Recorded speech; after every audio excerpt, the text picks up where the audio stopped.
it now has very clear reflections of a coalition budget. I'm glad to see that jobs and employment are becoming front and center for the conversation. Of the entire budget document, there is no one place where it mentions Tamil or Tamil Nadu. What caught my eye was a lot of discussion around the energy transition, but not enough detail on the allocations. And there remains a serious fear about what happens to all climate policy if we have a Trump 2.0. There are a few people who, if not for Kamala Harris, could be potential nominees, but I'm sure she's working the phones and making sure that she's getting their support.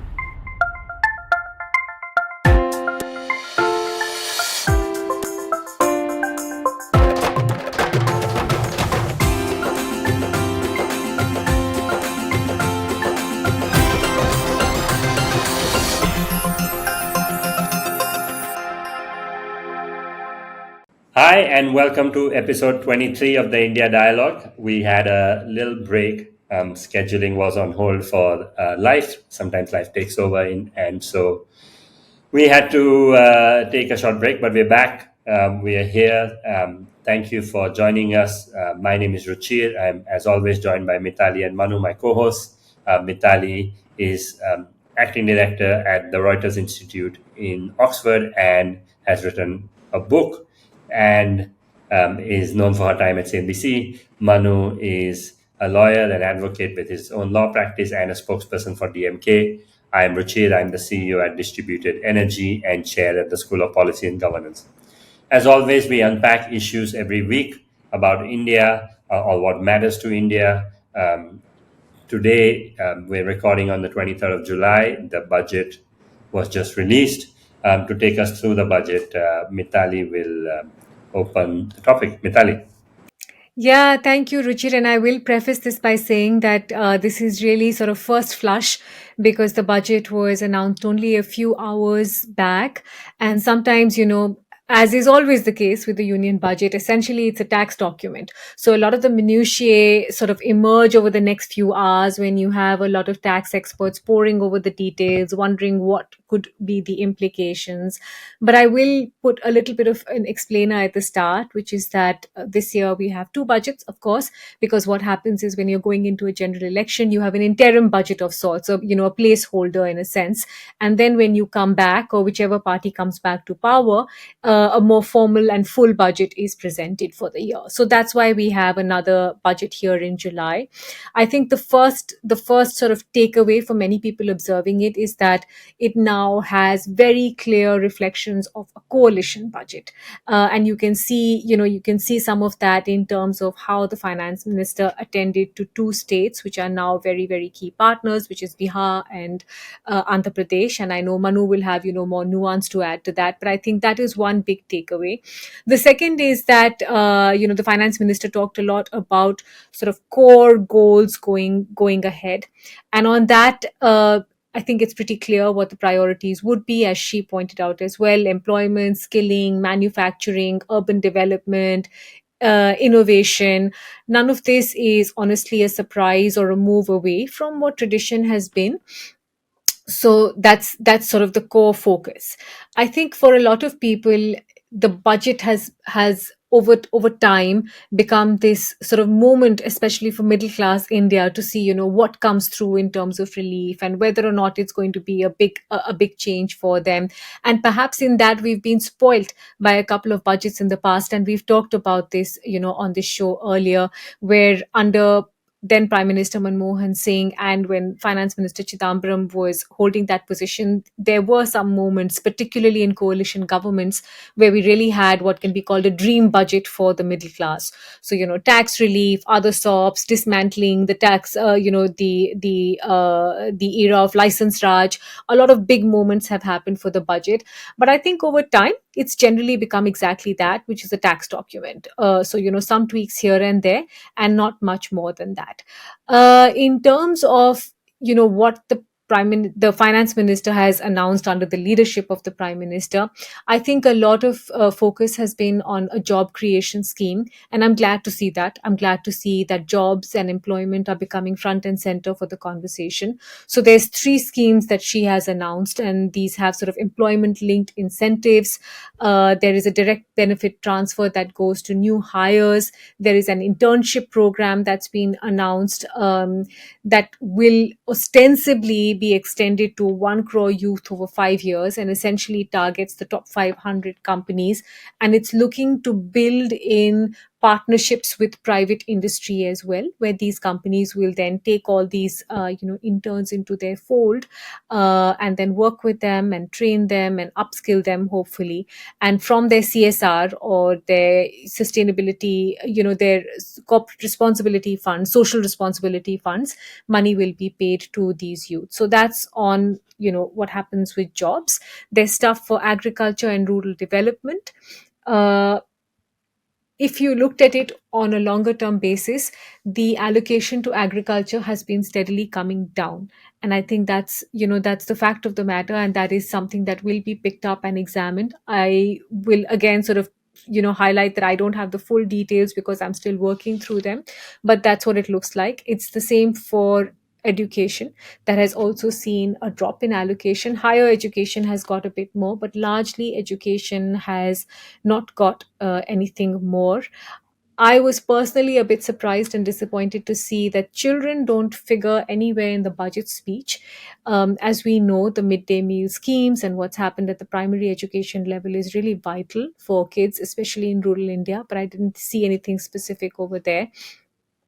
And then I think the big bulk of what has really attracted a lot of attention is what's happened with asset classes. So for our audience that might be sort of spread all over the world and may actually have investments in India via mutual funds or through real estate, I think that's where there's an intense storm that has broken out because of what's happened with the union budget in terms of taxes.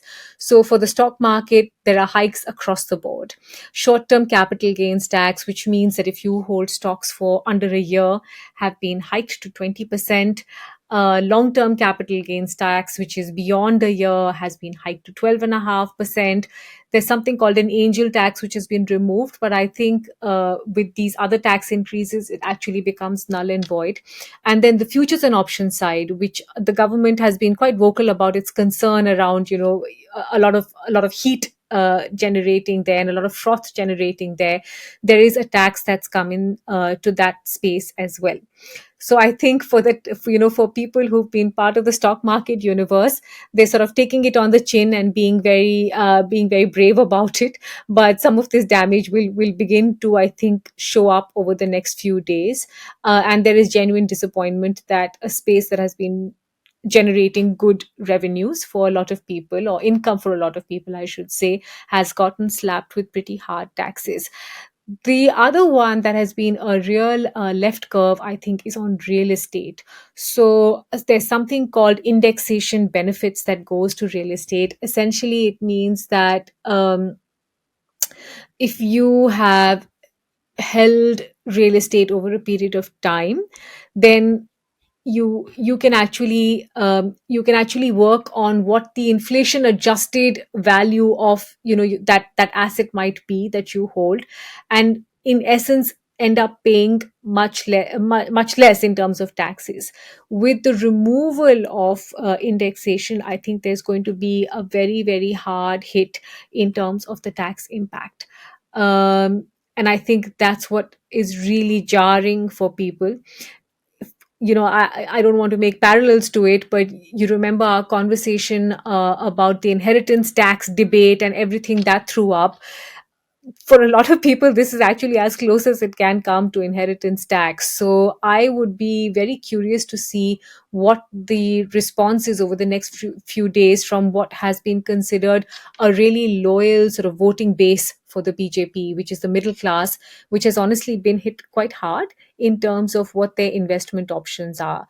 That one is, it's not the biggest in the larger scheme for what happens to an economy, but I think it's the largest it's the most important barometer of mood. And at this point, I would say the mood is pretty sour on the budget. I also have some question marks around the job creation scheme. I'm all for upskilling and I'm all for providing jobs, but I think corporates may be sort of left scratching their heads on what they're going to do with 20,000 interns apiece. Where that money is going to, whether that money is really going to bear the fruit that it requires to. I think there are some specifications on how much time they spend in the classroom versus how much time they spend, actually training. And I think it's time for India Inc. to play ball, So that one is going to be a tricky one to unpack. There's another one which someone else pointed out, and I was really intrigued by that. If you were to look at the contribution to GTR, which is gross tax revenues for the country, from the period of 2014-15 till now, uh, we now get more taxes from income taxes versus corporates. And I think this is it's a really telling comment on what has gone quite wrong over the last few years between India Inc. And what's happening with India's growth. There isn't enough happening by way of job creation, but there's also not enough happening by way of tax contribution. And I think now the penny is beginning to drop a little bit. We saw some strains of that in the economic survey comments, where fingers were pointed at what corporate India is doing to sort of help out with this jobs crisis. But I think that one as well will become it's going to become a sore point. That's my sense, because people are going to start asking, hey, hang on a second, I'm paying a lot in terms of taxes now, even more. What's happening with these other big guys? Let me pause there, because I want to draw out two other really important blocks, which is the political economy side of it, Manu, which is that it was interesting today. The parliament looked quite different. You had the Samajwadi Party red hats, you had some people wearing their party colors. Generally, this budget, I know when people walk in, there's a lot of Jai Shri Ram. This time there was Jai Shri Ram, but also other calls. There was like 400 par, and you could see there was a vibrant opposition. And a lot of them sort of raised that question after, which is that we can see a clear package for Bihar. We can see a clear package for Andhra Pradesh. Bihar didn't get special status, but there was, Maharashtra raised their hand and said, hey, where do we figure? Bengal raised their hand and said, in this flood relief, we don't see our names. Kerala raised their hand and said, hey, where do we figure? Is that going to become a sticky point now, or a stickier point, you think, between centers and states? And thank you so much, Mitali. It's a fantastic overview of the budget, and I think I don't know too many people who can make it sound so easy to understand and yet so succinct to the point. I think you've raised quite a few interesting issues. One of the things that I would have liked to have asked, and I was wondering while you were speaking as well as before the budget was announced today, is whether the government, from a political signaling point, wanted to show continuity. I mean, there was a lot of talk even around the time of cabinet formation in June, July, when we all speculated that the messaging is continuity. So that's why Nirmala Sitharaman, Amit Shah, Rajnath Singh and a few others were retained in their existing or other pre-existing portfolios. Now, today, Nirmala Sitharaman being the finance minister, and she has been the finance minister maybe for 4 or 5 budgets now. So, seven. Sorry, It's 7. actually a record that she's presented 7 budgets. That's fantastic. But so my question, or what I was wondering is, in their tryst to show continuity, has it sort of become like a budget where we do not really understand if they have a fresh vision for the country, because this is a fresh mandate.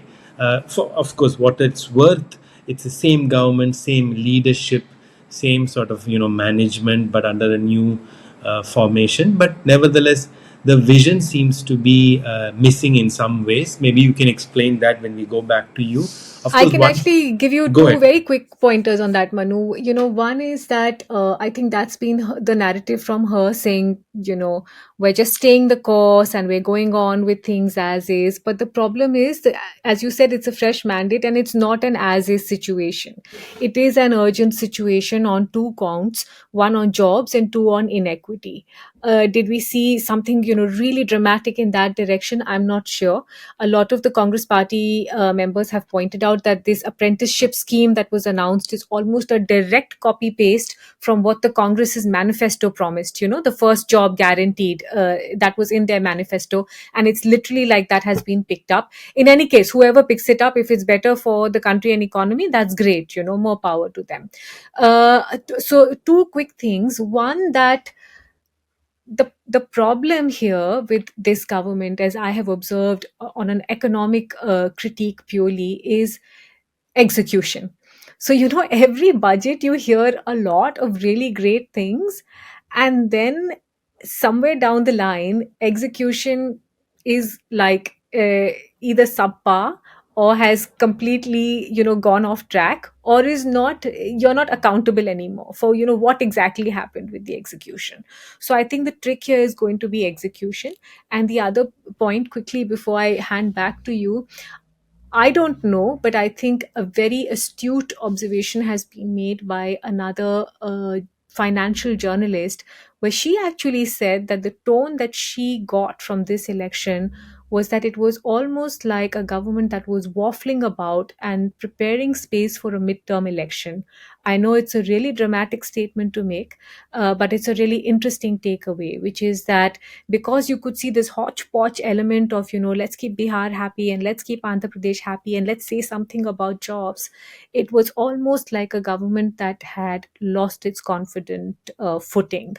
um, we wait and watch, I suppose, but that's the I don't know if that answers your question, but that's two things that struck me. It does to an extent, and I think more than the physical presence of the opposition members of parliament, the 240 number which we've mentioned in the past is one of the highest, if not the highest ever opposition strength in parliament. I think the real impact is if you see some of the Congress or the India bloc policies that come through and reflect in the budget, and I think that's something I'm glad, because it's a reflection of the mandate also, right?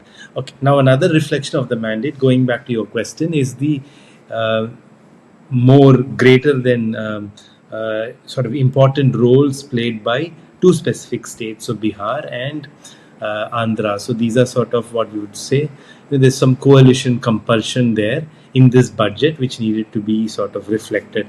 And I am actually happy that Andhra and Bihar have gotten the attention that in some ways they deserve. If you remember, just to put it very simply, simplistically, Andhra lost Hyderabad to Telangana, right? So it lost a place where there was a lot of jobs, a lot of growth earlier. Similarly, Bihar has claimed for the longest time, and probably rightfully so, that they lost Jharkhand, which is a mining sort of area, and they were left with the parts of the state which are in some ways quite backward. So they did deserve the attention. The question is that why did it have to start now, right? Of course, we know the answer to that, but shouldn't this have begun much earlier? Because the Andhra package is something that is not a new uh, post-poll consideration. In fact, after the last election, 2019 onwards, YSR party led by Jagan Mohan Reddy, he was, asking this. And I think going back to probably 2015 or 15 or 16 election, Bihar parties, and especially Nitish Kumar and the JDU, have been asking for the special package in Bihar. And that was one of the earlier pre-poll considerations or understanding between the BJP led by Modi and the JDU led by Nitish, right? So all of this has always been somewhat, on the back burner, if you may. But it's good to see that these coming to fruition in a way. But having said that, uh, two points come up immediately for consideration. One is that shouldn't this being a budget, a union budget, a budget for the entire country, shouldn't you first identify what are the most backward states which require our immediate attention, and then work your way from there, rather than the states who send MPs who are indispensable to your present government formation, correct? That's a problem, and in a sense, many states, I think, rightfully have claimed today. Tamil Nadu is one of them.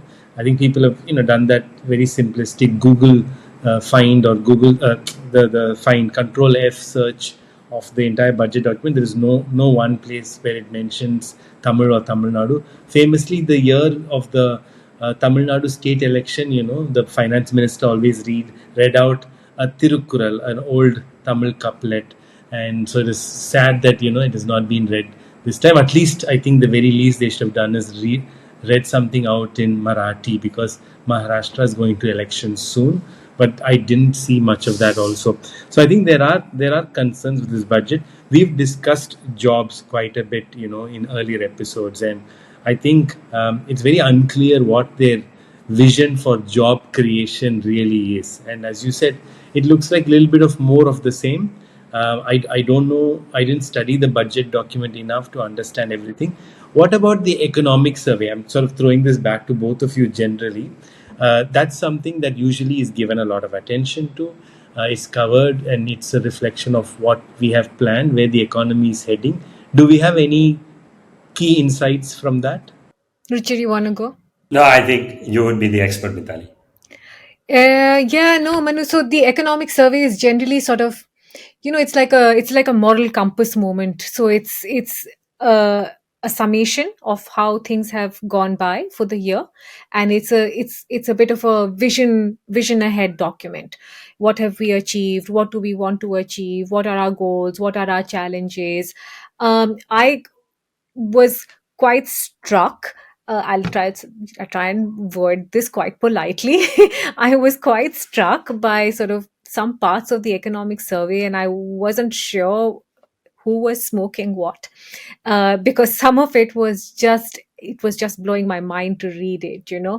Let me start with the positives, which is turning a finger towards corporate India and the fact that job creation has been really, really abysmal, and they haven't done enough. Fair point, take it.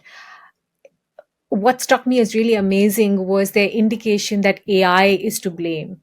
So the economic survey believes that AI has caused huge damage in terms of skilling for lower levels, mid levels, and high levels in terms of skilling, and that's what hit jobs. Now, I am all for moving ahead and thinking about technology, but if you're going to sit down here and tell me that we've had a decade of jobless growth, a decade, 10 years of growth with no job creation thanks to AI, then I'm not buying that, because that's not where India's economy is at this point and will not be. I mean, point me to one industry. Yeah, sorry. Should we bring the in-house AI expert Ruchir on this? Maybe we should, like Ruchir. Yeah, please, I mean, I think of course there's deflection, and that's like politics, and I agree. I mean, like, of course AI is not at play yet, but what is interestingly at play, at least in the tech sector, is the Elon Musk move of firing a lot of people when he took over Twitter.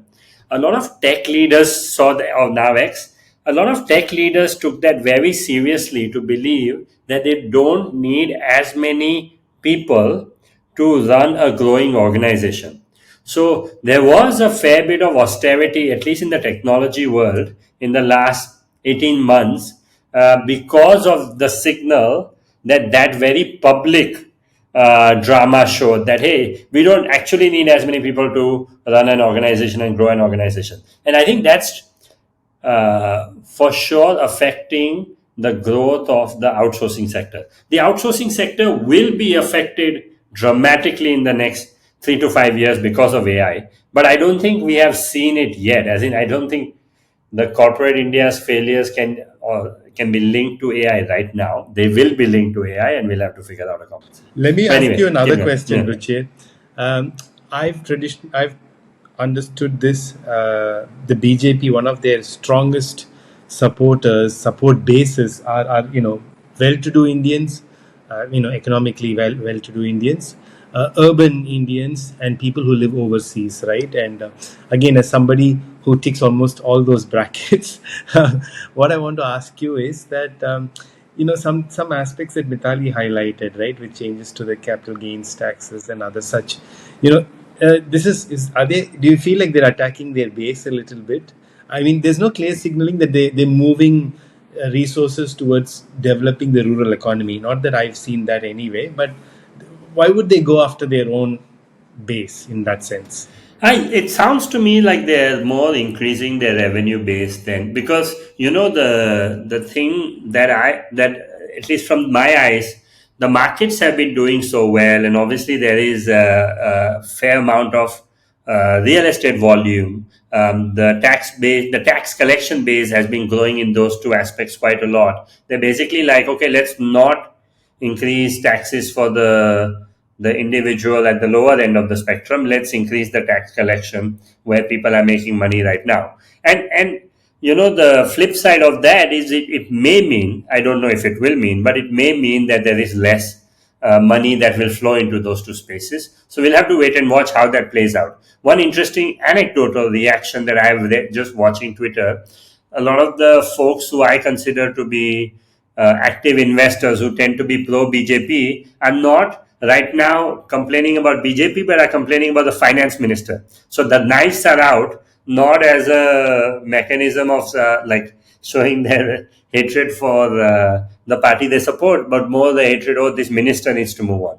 And I don't have anything in favor or against the minister per se. What is it like? If someone has been presenting seven budgets, maybe it is time to shake things up a little bit. I think it's not a bad idea to have fresh eyes come and look at the budget. The comment on politics and rewarding Bihar and Andhra, I actually think, democracy, as they say, is the best of the worst available options. And in that, I think it is not a bug, but rather a feature that coalition politics means that certain people get rewarded for their time in the sun. So I think the thing I am surprised about is your second point, Manu, that we did not see the states that are about to go to election get rewarded or have allocations there. So we'll see how that plays out. I think the two things I want to at least caught my eye. One is, I think the internship scheme is good. Of course, the eyes in the like obviously Mitali, you said like execution sucks, and that is, I think that is a government problem everywhere, including BJP Congress. Execution sucks, but I think the internship thing is very interesting because government training program as a system has not necessarily worked, at least in the vocational space. India generally has a training program. As an entrepreneur, when we recruit people from colleges, the reason why certain colleges are preferred over others is because the quality of the person coming out is not necessarily very good. Even for people coming from good colleges, often the quality of that person coming out is not necessarily good. And if you see even some of these larger employers like Infosys or TCS and so on, they have these students, freshers, go through 3-month, 6-month training camps because the universities haven't done as well a job as they could.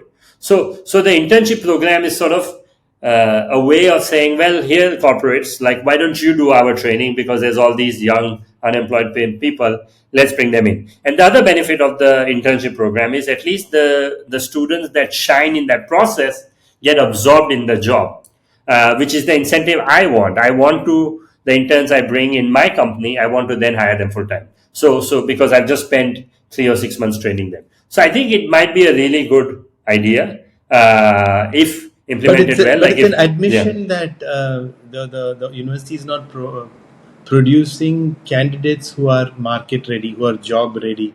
And it sort of in a way also takes the onus from universities in doing that. A lot of the time I find that the reason that we go to certain universities to hire, we meaning the general sort of hiring employer class is that because not because the university has done a better job, but because this being a very elite university, it's difficult to get admission. So there's a great deal of students who it's self-selective, right? Because the smarter students go there, whether they study or not, they're more driven, they're more motivated, they come from backgrounds which are high achieving anyway. So you can incorporate that, right? So that's a problem. Going back to implementation, my last point is this. So you would have repeatedly heard the words centrally sponsored scheme, right? Oh, we have the centrally sponsored scheme.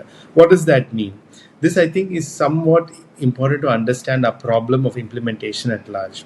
So the union budget, the union minister, finance minister says we've come up with a new centrally sponsored scheme. Let us say that centrally sponsored scheme is to build 5,000 houses in a state, right? So it means that each house they allocate say 3 lakhs. The center will put down 2 lakhs, and the state will have to put 1 lakh, identify the beneficiary, and go on.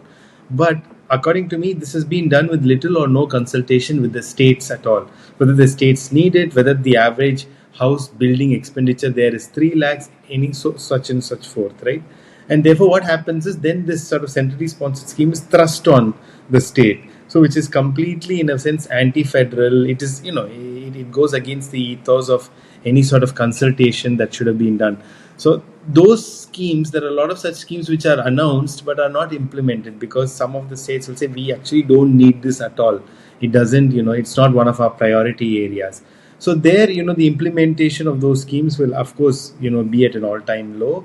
And even if they start implementing it in some way, maybe the state does not have the capacity to actually go ahead and implement it. So that's one aspect or dimension of implementation or non-implementation which I've seen. But Mitali, do you want to tie a bow and wrap up this budget conversation for today? Yeah, I just wanted to pick up on a point that Ruchir made, Manu, and I think this will be the interesting one to unpack over the weeks to come. This is clearly a core voter base, but there is also a problem here in terms of revenue generation or tax collections, right? And ultimately, after a point, you can keep squeezing, but you will reach that critical point where someone is going to snap back and say no more. So, I mean, maybe we're looking at two different worlds on social media because so much of this gets sort of, distilled into what you see on social media. I'm not sure if it's only about a particular minister. And of course, the onus should lie on her shoulders as it should for the home minister. He is ultimately answerable for anything that happens in terms of safety and security. But the sense has always been that there's a lot of feedback from the PMO, the Prime Minister's office, on what should be in the budget. And I think this time it's been such a flurry of 1, 2, 3 punches saying, okay, stop. It's like you get your salary, you pay your 30% direct tax. Okay, fine, done. After that, what do you choose to do with your money? You want to spend it. We've got a whole bunch of tax options there. You want to invest it. We've got a whole bunch of tax options there. This is going to cause some frustration. And these are certainly not reflective of what's happened with the large mass of Indian citizens. I must underline that this is a very sort of upper middle class conversation. I want to concede that, but I'd be interested to see where it goes, only because this time round you can see from a lot of pockets that have genuinely been huge supporters coming away a bit like, well, hang on, what's that about? So let's see.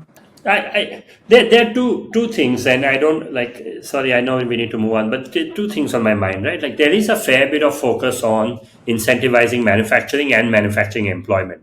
And why is that? Because we have young people who need to be employed, and we need, and there is this whole China narrative across the world where we can move the manufacturing base here. There are all these young people who can be employed in that. So the execution will really matter. The incentives are good. Let's see if that actually translates to people getting jobs. The other piece, I think, that for some reason, there is a lot of discussion, or what caught my eye was a lot of discussion around the energy transition, but not enough detail on the allocations. So it sounds like they are very fully aware that we need to shift, away from coal and our fuel dependence and focus on things like pumped hydro. Pumped hydro got a mention today, which was a big deal. It means that you can have a dam where water can be stored, and these are natural places where electricity can be stored. So when electricity is generated by solar in the day, water goes up, and when we in the night we need power, water goes down, and the generator spin and so on. The nuclear got a mention. So a lot of there is a focus and awareness around how our energy need is complex and we need to go to more sustainable sources, which is wonderful. But I did not see any money allocated to that. So I'm yet to see more detail about what happens there. I think this government obviously has historically been strong on allocating money for infrastructure. Like we all know India, like what that means in terms of actual implementation. So there is a lot of money there, but what I'm really saying is I think they know what the problem areas are. I think they understand what the problem areas are, but the implementation is where like we will have to figure out. I just to close it with an old joke, which is that there's only two sort of pockets for whom the budget is a really great idea. One is business channels and business newspapers, and the other is chartered accountants. And that's the sad truth of it. Is this moment in time for business channels to say make or break budget, do or die budget, this is it, this is it. It hasn't been it for like a really long time. Life carries on for the government, for all of us, and nothing changes dramatically. And then it's the chartered accountants, who you'll be like, oh my God, what do I do with this? I deal with That's it. chartered accounts every day, at least 3 times a day, and they would be happy not to have this level of complexity. Like I'm they have to sure. do the. It is so complex. Oh, simplifying that would be a budget on its own. Anyway, shall we Yeah. move on Anyway, to let's foreign do. policy? Let's do. And let me pick that one up, which is that it's been someone joked and said it feels like a decade in a week. There's been that many shakeups in the US elections. As anyone who's seen the news may know, Joe Biden has stepped away. He's nominated Kamala Harris, who I think has now comfortably sort of won Democratic support as well. She is now going down in history as the candidate who's raised the single largest sum in support, just in terms of monies, for her campaign. And this comes in the wake of an attempted assassination on former US President Trump, which really sort of changed the nature of the conversation. And for a lot of people, it looked like it was a surefire win for former US President Trump to actually come into power again. So let's start with a couple of, where from here and how did this happen and how does it work sort of questions, Manu. And you're always the best to unbundle that. Tell us a little bit about the US election structure and, what things look like ahead of November now. So, having sort of come hot on the heels of the Indian and the UK elections, I think first thing we need to sort of explain is how the US election is so different, right? And it's not just the kind of fanfare, the money raising capabilities, and the sort of the presidential debates and all that media around it, but it's also a election system where they have something called the electoral college. So of course it's different to what is the popular mandate election in some ways, right? You can have elections where somebody might win the popular vote, meaning more than say 50% of all the votes polled in the country, but not be the president. And still so the interesting part to understand is, so it is done state-wise. Each of the 50 states has uh, a electoral vote, a number associated with it, and based on that, if you win a state, even if you win it just by 55% to 45%, the entire 100% of the electoral vote from that state comes to you. So it's a winner takes all on a state by state basis. The reason the US founding parents suggested this model is because they felt that otherwise the more populous states, like typically the Californias, would exercise and wield way more influence in the election system. So they wanted something a bit more fair. Now, people have argued in favor and against the electoral college for many a century, but this is a system now which is, I think, fairly well accepted and has worked for the United States, at least in the recent past, quite well. Now, two important points. One, as you mentioned, I'll do it the other way. I'll first touch upon the Trump Vance ticket, because now that's actually shaped into a ticket, right? And this was done. So, the entire US election is around one presidential person, right? A presidential candidate. But the presidential candidate typically gets to pick his or her vice presidential nominee at what they call the party convention. So the Republican convention, which was held about a week or so ago, so just before that, or in the days leading up to it, Trump picked Vance, JD Vance, who is very young, 39, if I understand correctly. He has a Indian origin wife. So people have actually now portrayed this as diversity in the Trump ticket. It's definitely not direct, but maybe vicarious diversity. And and also, of course, people have spoken about Vance as a young Trump. He's supposed to be hugely populist, of course, very popular. He's very nationalist, and what sort of binds the Trump phenomena is, it's actually a clear move away from traditional Republican, or what we understand as conservative economic values, because conservative economic values across the world, at least in the liberal Western world, is that you will be in support of free trade, no protectionism, and so on and so forth. But Trump actually goes against all of that. So the Trump populist sort of economic model, and JD Vance is apparently like a carbon copy of Trump, what he was, minus I think all the crazy lifestyle choices Trump had. But nevertheless, Trump had, even before Vance came on the ticket, a clear 5 to 6 point lead by most polls that I saw over Biden, who was at that point the presumptive, what they call the presumptive Democratic nominee, right? Being the president. Of course, there was a little bit of anti-incumbency, but I think a lot of Biden's problems were also partly of his own making. To understand Biden, you have to actually see some of these numbers, right? He ran to be the Democratic presidential nominee in 1988.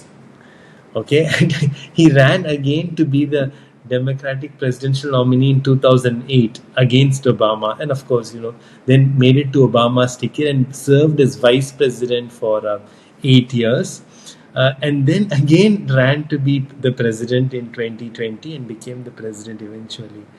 The man is old. The man has been around for the longest time. I mean, he's either run to be the president or been close to the president for the longest time. So there were, as expected, a lot of slip-ups and difficulties. And finally, I think, something which we all had thought we'd forgotten, COVID seemed to have sort of come to the rescue of the Democrats in some sense. And Biden has stepped aside from the race, and he has endorsed his vice president, right? Who until then played this very diligent vice presidential person, because a lot of people were egging her on to come and take him on. But I think now, having done that beautiful role, and sort of now he has stepped aside and endorsed her. Now, as you rightly said, she's been on a fundraising spree. She's now got much less time, so she needs to catch up. And the key thing to watch out for is mid-August is the Democratic National Convention, which is, I think, held in Chicago this year. And it will be at that time that we will know who Kamala Harris will pick as her vice president. Now, I'm making a huge assumption, and this is based on some data, that it will not be what is an open convention. So again, to understand this, see, a party will only put its nominee at the convention, right? So until the convention, it's free for all. If anybody wants to understand how conventions, how the parties choose their nominees and all work, please watch The West Wing season 7. I think it takes you through about 5-6 episodes, this whole sort of aspect of the nomination process. But nevertheless, so that's when it happens. Now, Democrats have not had what is called an open convention where anybody can come and ask to be, a nominee. And typically it's that at that convention that people, who are members of the Democratic Party actually decide and vote. So there is it's a democracy within a democracy, right? It's what is called a pre-selection or a party's election process. Again, very, very different to what we are used to, at least in the Indian election ecosystem. So we assume that it will not be an open convention and the Democrats will throw their weight behind Kamala Harris. There are a few people who, if not for Kamala Harris, could be potential nominees, but I'm sure she's working the phones and making sure that she's getting their support in return for any number of positions or patronage or just goodwill and hugs. We don't know that yet. Some people have already said the Governor Newsom, the governor of California, would be a good pick and whatnot. Now, let me also quickly go into who would be a good vice presidential nominee. Like, why did Trump choose Vance, right?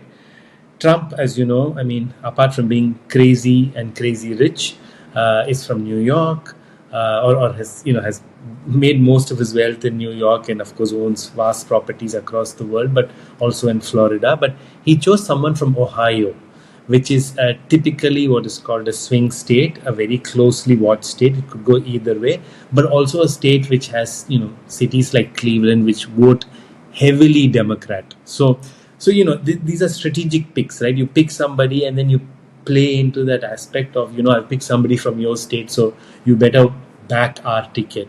So Kamala Harris will have a similar sort of plan. She'll try to pick somebody either from a big state like California or somebody who can bring or address some of the deficiencies that she may have electorally speaking. So this is the sort of the overview or snapshot of the US elections. Bear in mind, the elections are always held first Tuesday in November, and then this is another huge difference between the Indian and US elections, and we must talk about this, right? You don't have to hold elections in the US, according to me, because the pollsters are so good.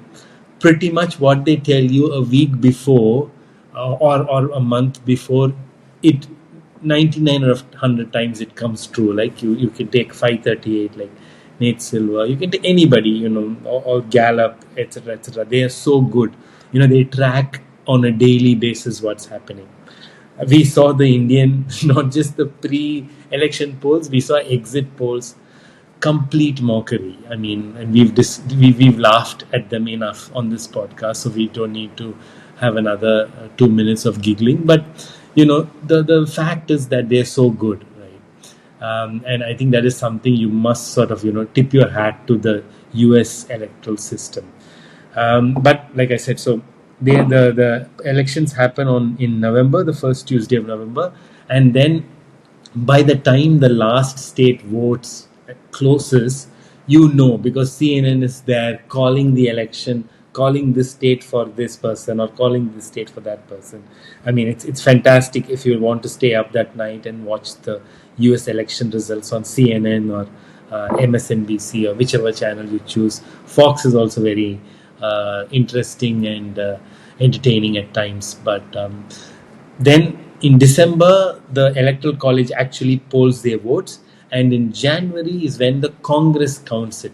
Now, Congress, right, has nothing to do with the presidential elections, but there's also a congressional election every 2 years. So they will also be re-elected, the congressmen and women. And in January, typically around the 20th of January is when the new president is sworn in. So Biden is president till roughly the 19th of January. And I love this last part, which is that I've seen how the old president leaves and the new president goes into the White House. And it happens literally in a matter of few hours. Like, it's the fastest, house shifting relocation service anywhere in the world. They pretty much, the new old president leaves and the new president, all their things are shifted in. It's fabulous. Anybody who has trouble shifting their houses, call the White House. But yeah, sorry guys, I've taken a long time. But go ahead, tell me your thoughts and views on this crazy that is the US elections. I think partly we track it because the consequential nature of the US presidency. And the other part is because the media empires are so rich, whether we like it or not, we have to hear about it. So like it's in our face, and this is what we get. Like it's an interesting time because obviously it looked like it was going to be a Trump and Biden election, and in some ways the bullet that brushed Trump hit Biden in that way, like Biden stepped down from the presidency. It was very clear, as Manu said, that there was a gap in the votes. Public appearances from President Biden made him look like he was not going to be able to continue into a second term, and that they wanted a second phase. But interestingly, also elections in November, because that became an issue, and that was the main attack line that also all the media networks picked up. They may have lost Biden too early, in that right now there is a little bit of a bump, it sounds like, early in the polls for Kamala Harris being appointed nominee. So we'll see how that plays out. I think Manu's right about polls, but the other thing that has also predicted election successfully, this model called the 13 keys, where they look at this person basically who invented the model. They look at like these 13 main indicators in the US around, party mandate, what is the short-term economy like, what is the long-term economy like, whether they've had foreign military failures or successes, and so on.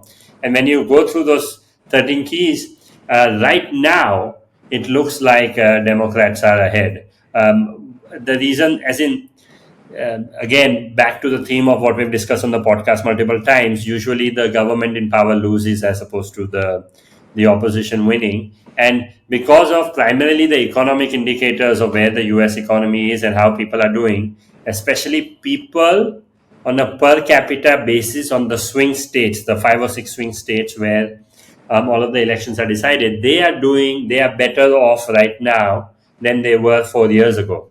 And because of that specific indicator, it sounds like the Democrats have a good chance, and they've obviously removed the main impediment at the moment around Joe Biden being a barrier.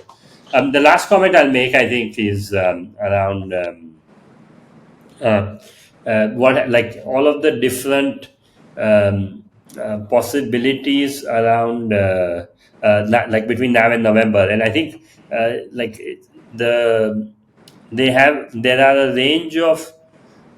a range of amount of oppo research that will happen around Kamala Harris, because so much of the stack was built around Joe Biden. Obviously, although the early polls indicate that Kamala Harris has a good chance right now, obviously the narrative will shift, and having a person of color be in a significant role, potentially a first female president of the United States. So there is a lot of headwind for a person of color nominee, a female nominee. So obviously that narrative will emerge, and we'll have to see how this plays out. Mitali, what do you think about that? I have one female question president that I would love Yes. to sort of throw to Mitali too.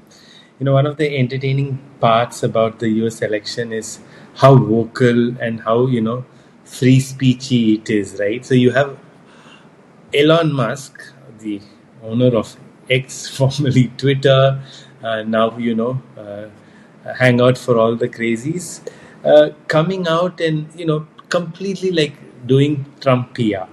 Just think of an Indian equivalent of a mainstream or social media head person doing that for doing that for the opposition leader.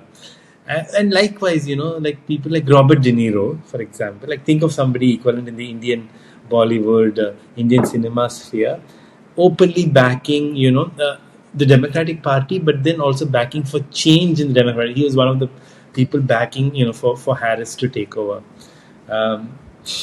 Just your Yeah, no, thoughts I on think that, and then in India is very clear about, like, where their loyalties lie. Their loyalties lie with whoever is in government at that who point in wins time. out. Yeah, like if it's the hand, then it's the hand. Otherwise, if it's the lotus, it's the lotus. Like there's no I take a stand over here. It's whoever's in power. I just want to say quickly, and I know we've overrun on time. Three things stand out for me with the U.S. presidential elections and the potential and the change that's coming in terms of candidature. Number one is climate. I think there was a serious, and there remains a serious fear about what happens to all climate policy if we have a Trump 2.0. And I think it would be, not a it wouldn't be an overstatement to say that he is very likely to strike off anything that does not suit his fancy in terms of climate action. And I think there was a genuine fear, particularly across the EU, on what a Trump 2.0 would mean in terms of climate policy and climate partnerships. Number two, women. A big reason why Joe Biden got the upper hand over Trump the last time round was because of how fiercely women voted on the issue of abortion and sort of female reproductive rights, and that really became a very, very big galvanizing force for the support for Biden. I think Kamala Harris has been a very vocal and outstanding candidate, really, in terms of speaking up for female reproductive rights. And I'd be really curious to see which way this goes. And the third one is the youth. It may not be that visible in India, but certainly in countries like the UK and the US, youth disengagement with politics and sort of losing faith in the political system has been something that's been tracked for years.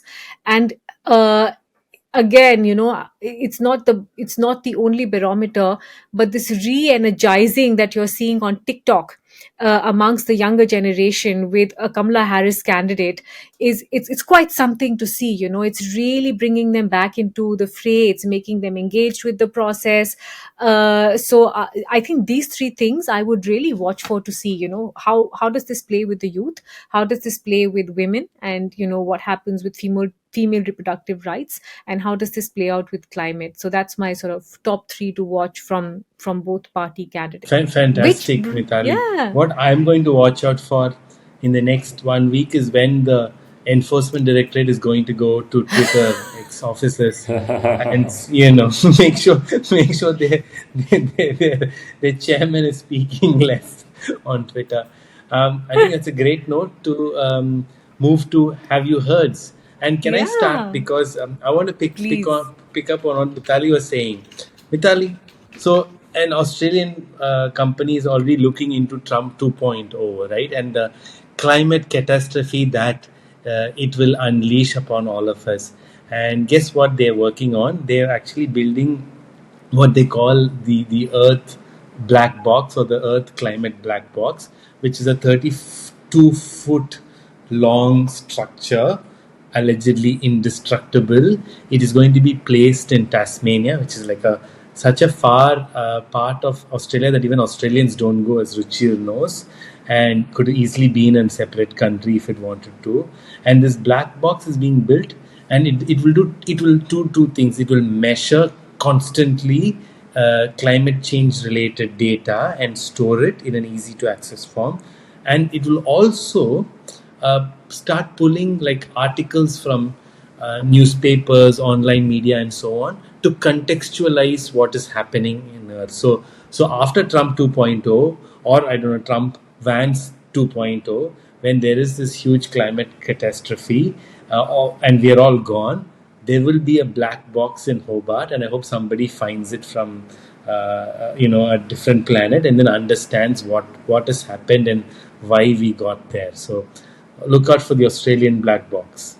It's like simultaneously sad and hopeful both. I know. That's Australia for you.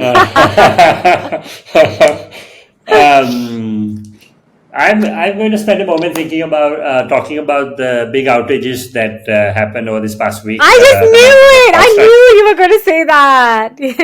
but I'm not. I'm going to cover a different angle of it, and I'll tell you how. Basically, so anyway, one of my business partners stuck in the US still. So sometimes I wonder, what is third world and what is first world. Like, The Indian flights were operating. They were writing out anyway, but that's not my story. My story is about the CEO of CrowdStrike. So, if you have missed that, and it's highly unlikely you missed the story, but the story goes that there's a security software called CrowdStrike, which gets installed on Windows. And the problem in the software is that the software was looking for something, it didn't find it, and it crashed the whole system. That's like, I'm trying to keep it as little technical as possible. But that happens in life. Code is not perfect, and this was an example. It shows you the proliferation of how Windows and how many computers have Windows, and so this is where we landed. But the first statement that came out from CrowdStrike, from the CEO on Twitter or X, was so bad. It was basically, we are actively working on this. There was no apology. It was a defect found in a single update, and that please do not discuss this outside normal channels. Contact us if you want a solution. And it got blown, like, as in so many people were like, hey, be human. Like, everyone is right now stuck at an airport, in a hospital, in all of these situations. Can you please, like, actually acknowledge what has just happened and apologize? These things happen, but be human. And so 2 days later, after the amount of uh, grief he would have gotten for giving such an inhumane statement, it was he opened with, I apologize for what happened, we take responsibility, and so on. And just, I wanted to, like, point out where we are in life, where so much of old PR, old public relations, has relied on not taking responsibility, brick walling, not providing information, and where social media is now, which is all about, like, just be real, be honest, because people want to hear you as a person and not, like, your defense for lawsuits. It was a live show of what we expect now from leaders of companies or leaders of governments and so on. Anyway, that was my heavy heart. But I think we need a separate episode, Ruchir, on the tech bros, because this is sort of symptomatic of this community. Because even Sam Bankman-Fried, when he collapsed an entire company, said sorry a few times. But it's just this, and Elon Musk is just this whole other universe that functions very differently from the rest of all of us human beings. I have a quick have you heard, and it's picking up on a point Manu was making about understanding the US system, which is this satire, political satire comedy series called Veep with Julia Louis Dreyfus. It is incredible how life imitates art and art imitates life, because when this news of Kamala Harris came out, the first thing was that little clip. I think it's the end of season 1 or 2, where she storms into the room and she says, POTUS is not going to be the US president, I'm going to be the US president. It's incredible. And it also speaks back to the point Manu was making about what happens in a liberal arts community, where you let these spaces grow and nurture, and what it brings out. There's so much comedy, so much satire. All the Saturday Night Lives were going crazy during President Trump. But I think Veep is incredible because of how many points it raises, where you're sitting there thinking, we are literally living through this now. So if you have time and you can watch some snippets or watch the series, it's good fun. Yeah, That's Veep is funny. yeah. Thank you, everyone, for joining us. That's the end of episode 23. As always, we're so grateful you're here. Please write to us. We listen to feedback. indiadialoguepodcast@gmail.com. Or find us on X or Twitter. We're TID_dialogue on X and Twitter. Mitali is Mitali Live. Manu is at ManuRaj1983. I'm Ruchir_P. Thank you again for joining us, and we'll hopefully see you in a week. Bye.